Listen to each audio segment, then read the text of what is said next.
Hello, welcome, bonjour. So yesterday we started with the lecture series for the master student here, and we continue today. In some few minutes time, student will come online. In fact, originally it was supposed to be face to face for me to meet the student face to face, but on Monday some of the students, 3 students, tested positive to COVID, and so the lecture had to be remote and had to come online. So we've done extensively. I mean, gone far in the lecture series, and today I'm going to meet them just in 9 minutes. They will be online, and I'm going to introduce them to briefly to the Governance Analytical Framework. It promises to be something that would be insightful for these master students to pick, I mean, how they can operationalize the GAF by Hafti, Mark Hafti Governance Analytical Framework. Let's keep our fingers crossed as we wait for the students to be online for this to happen. I'm going to give a lecture from my home studio, 47 Rue de Gaho, Batman A, Lodgement 27, Montpellier, France. My name is Anthony BAIDOO. Stay tuned. I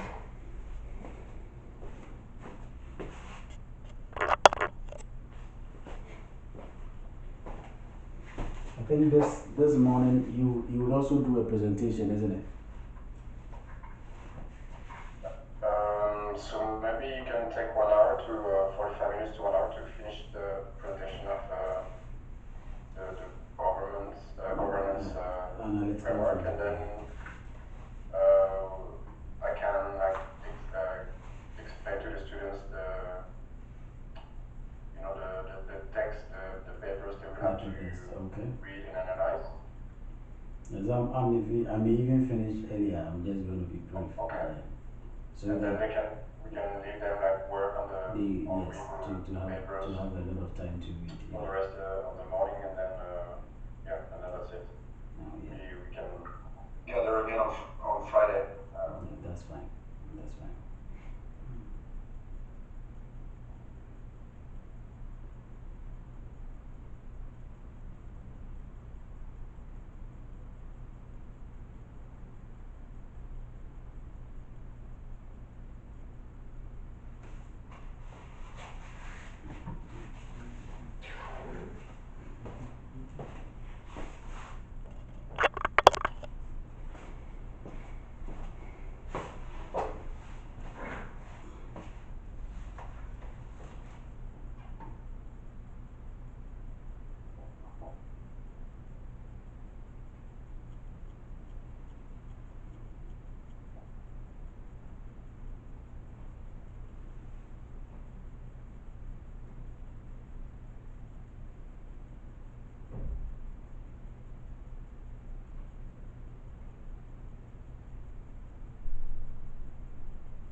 You can start, Anthony. All right. Okay.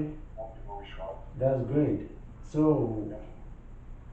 bonjour, bienvenue. All right. Okay. You're welcome. You're welcome. Yes. I hope that yesterday we all were able to put our minds around what we discussed. I hope it went well.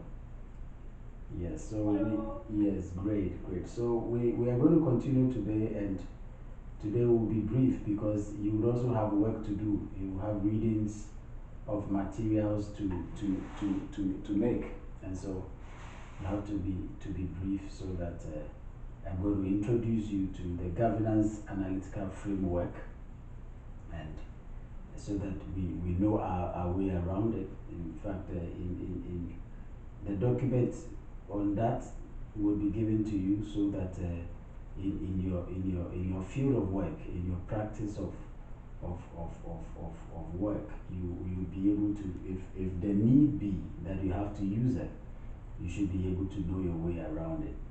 Now, over the years, the issue of governance has in research, I mean, in the research that is the data that is available over the years, a lot of scientists and a lot of people have worked to try to conceptualize governance. How do we work or get a framework that should help us in our pursuit of understanding more deeper and more concrete understanding of governance? Because one of the things in social research is that because of the textual nature, because of the qualitative nature, in social research there's not a lot of quantitative data, and so sometimes it's not so easy to try to weigh things, to try to know how things are going. And one way that researchers use in social science, one way that researchers use is to try to have a way, an agreed way of seeing things, agreed way of managing things or viewing things that is accepted by all. And so that is how come frameworks come to be. Yes, frameworks, they are simply tools that help us to understand something, understand a social phenomenon, to be able to communicate it, to be able to understand it, and then to know how we can act around it. And so that by way of giving us a background of what a framework is, that is what we need to understand. There should be an accepted way. If we say governance, how do we know the governance process, let's say in a community? If you go to a village and there's a problem and you want to be able to understand how things are working, if you go to a community, wherever you are, how do you know the governance processes in various communities and in various places? At the end of the day, these frameworks that are agreed by scholars help us to understand. And the Governance Analytical Framework was, for what we're going to look at, came about from one man called Hafti Mark. He's a professor, Graduate Institute and Development Studies in Geneva. In some of his works over the years, he's been able to research and even better the understanding of governance. And so we are going to delve in it and then try to know what all this is about in just some few minutes. Let me quickly go there. Okay, so it's important, yes. Hafti tried to also give a definition to governance, to try to sum it up, to try to condense all the different ideas, because over the years a lot of people have given different definitions to governance. He tried to condense everything, to synthesize all of them, and this is what he came about. Governance is a sum of the many ways individuals and institutions, public and private, manage their common affairs. It tells you that, governance is so close to us than we know it. Governance is so close to us. The way we manage our affairs is governance. And so there can even be governance in a lecture. I mean, like this class, there's a 20 student, master student. I mean, there's governance. How the group manage their affairs is governance. You see, so governance is the sum of the ways that many individuals and institutions, public or private, manage their common affairs. And so if there's a resource, now that we are, I think there's some feedback. Okay, all right, okay, good. So it's important. Yesterday I gave a historical antecedent of Ghana's forestry. I tried to also bring out how Africa, management of natural resources in Africa with a focus on forestry, and we explained why we are giving a lot of emphasis to forestry. Yes, And I made us understand that the issues of natural resource governance is complicated. The reason being that there are vested interests. There's a lot of power play, power dynamics in it. Vested interests sometimes from governments, vested interest from local authorities, vested interest from community members. And so sometimes, because all these people depend on the resource and want to by hook or by crook at all costs get the benefit, sometimes it becomes difficult in trying to set out rules that should help in the effective management of the resource. Yes, and so today we are looking at how the GAF, I mean Governance Analytical Framework, how it works, and what we need to know is that it is just an agreed 5.5 way of looking at what governance should be. Yes, and one of the things that the GAF, one of the strengths of the Governance Analytical Framework is that it is not prejudiced towards elite or towards just formal actors, both informal and formal. Everyone who has a stake in the resource, in the governance process, every one of them should be involved. So it includes formal institutions and regimes empowered to enforce compliance, as well as informal arrangement that people and institutions either have agreed or perceived to be. All right, let's move on quickly. So societies develop ways of making decisions regarding collective problems, thereby creating norms, rules, institutions. This is what governance is all about. Societies, you see, society is evolving. Is evolving. What was done in the 80s, how things were done, it's not the same way that we are doing it today. Yes, in fact, if you even check even how the architecture, I mean, those of you who are in Montpellier, if you walk around and you compare the architecture in some years ago in the city, you see the difference. You can be able to tell that when you see some architecture, some building, you can be able to tell that this is an ancient old building. Yes, and because things are evolving. Over the period, things evolved. In terms of the management of our resources, also things evolved. That is why yesterday I made us understand that, I mean, for Ghana, for instance, with regards to Ghana's forest policy, the first one was in 1948. And that idea came about because at a point in time, I mean, the state realized that there is no legal framework that backs the government having authority over the forest. And so why don't we get a policy? Why don't we get a law that would help us gazette, I mean codify, put as a legal document that these forests are reserved. So normally we say forest reserves. These forests are reserved for these kind of management purposes, and the government has power over it to ensure that this is done. And so we say we call them forest reserved. Those that were reserved purposely for the management of the state. I mean, with the notion that this management is supposed to be done to benefit everybody. And so we have the reserved and then off-reserved. You know, some of the forests were also not part of the gazetted ones. You see, that is what the 1948 forest law came about. And then at the end of the day, over the period, we realized that things were changing. So why don't we add to the law? And that is how societies, I mean, run. We make the laws. We feel, at a point in time, we feel that, well, as at the time these laws were made, certain things were not taken into consideration.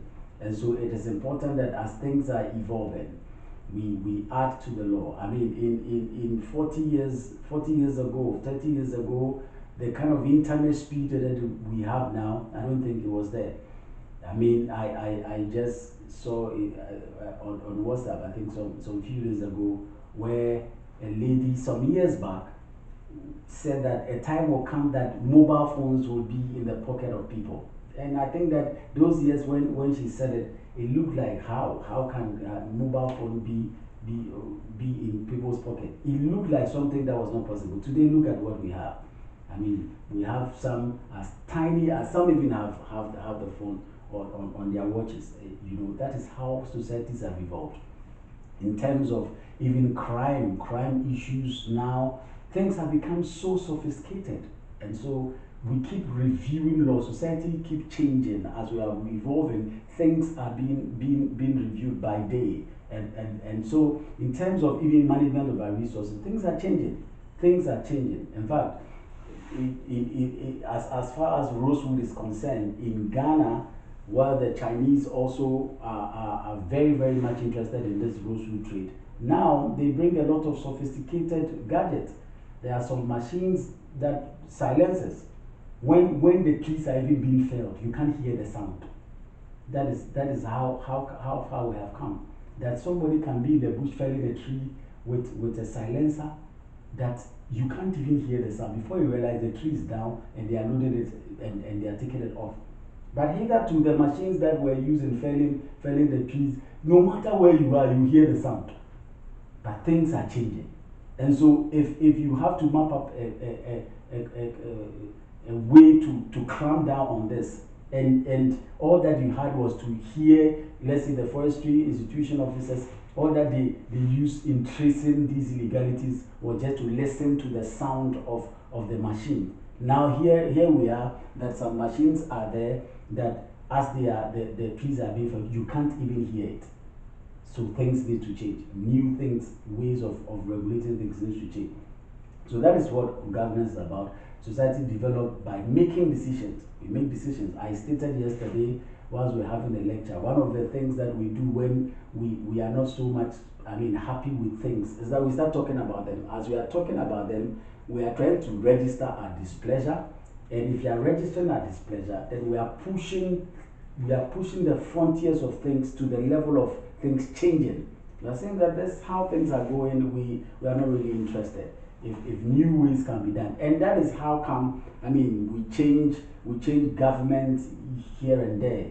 At a point in time when they come, I know that very soon this year France will go to the polls to vote. You know, there are some people who feel that, well, President Macron has not really done so well, and so they need to change it.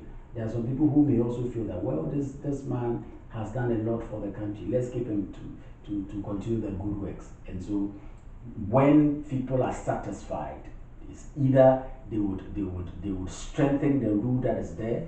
If they are dissatisfied, they would want to change it outrightly. And that's what governance is about. So the GAF is a practical methodology for investigating governance processes based on 5 analytical tools.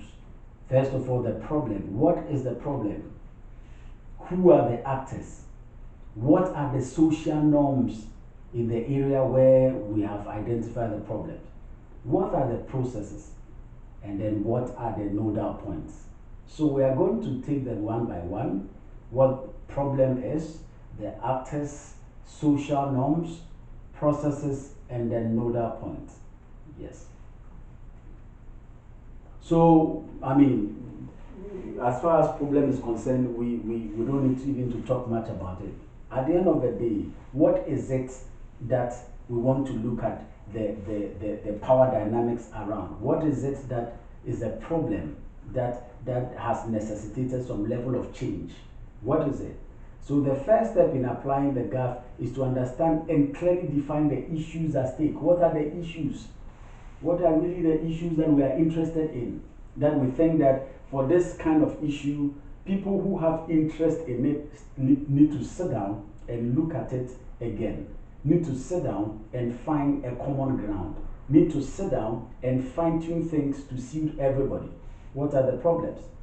You know, sometimes what will be a problem for someone may be a blessing to someone else. Yes, there are unquestionable hard facts, you know, land erosion on a mountain slope, but they represent problems at a social level. There are some of the things that, you know, it's there by virtue. Let's even take this city, because we're in Montpellier. Take this city as, for example. Those of you who know the history of Montpellier, it's supposed to be a city on a hill or on a mountain. You know, when you look at the architecture, you know, yesterday I was at Sierra and you see the architecture, the undulating land. You see that even the building, if the place is high, they adapt the building to suit the slope of the land, without necessarily maybe having to clear that, how we adapt to things. You see, and so the problem need to be looked at holistically, because sometimes, let's say that if you have a hill, okay, by virtue of an example, if you have a hill and some people are on top of the hill and some are down the hill, when it rains, those on top of the hill would be safe, but those down may suffer from the rain that comes down. And so if you are looking at a farming strategy that should fit both those up and those down, you have to be able to set the two down, the two groups down, those that are up and those that are down, and to be able to come to an agreement how things need to be done that will favor both those that are up and both those that are down. And this is important. So our ability to be able to bring in the different actors, the different ideologies around what we see as problem is so important, because sometimes what you consider as problem may not really be a problem. One of my bosses in Ghana, I think in one of the classes during our master's level, shared a story of a group of NGOs. I think an NGO that went to a town, and they felt that, the community members need to walk for miles to go to the river to fetch water. And so as far as the NGOs were concerned, they felt that no, this is a community that needs a borehole. We need to dig a borehole for them so that they can just easily fetch the water here without traveling miles, walking to the riverside to fetch water. And that is what the NGOs, that is what they thought, the non-governmental agency, that's what they thought was the need of the people, without consulting them. And so they organized resources, and then they dug the borehole for them, only to come back a few years after to realize that they were not utilizing it. The borehole had just been left without the women. Mostly the women were those who go to fetch the water. They were not utilizing it. So they inquired, why? We came here to do this just for your benefit. How come you are not utilizing this and you are still moving, walking miles to go to the riverside and fetch water and carry it and bring it back? So when now they put their ears to the ground and wanted to find out what really was the problem, it came out that actually for most of the ladies, the time that they walk to the riverside, to the stream to fetch water, that is the only time they get to communicate, to socialize. And that is so important to them, that they were not ready to sacrifice the opportunity they meet each other to socialize. They were not ready to sacrifice that for anything. You see? And so what they thought, what the NGO thought was a problem, was not really a problem for them. They as far as they were concerned, their social capital, their social interaction was so crucial to them that they had to walk and chat and discuss issues as they go to the stream. Catherine, I'm seeing your face for the first time. And go to the stream to fetch water. You see, that, what are we saying? We are letting us understand the fact that sometimes what we see as problem may not really be the problem for the people. What you as an expert, you go to a community and I mean, with your expert's background, you feel that there's a problem without consulting them, without consulting the people to find out whether really this is their problem, and you try to proffer a solution for them, you may end up being disappointed and thinking that I did everything right. Okay, sorry, you have a question, Catherine, you have a question. So please go ahead. Yes, thank you. I would like to know, when you make a politic analysis, if you have to describe the problem in function of each actor, in function of the interest of each actor. Well, it depends on the kind of problem. But at the end of the day, if you are looking for solution, you may want to know that, you see, normally for the way this framework is used is this. If you want to deploy this on the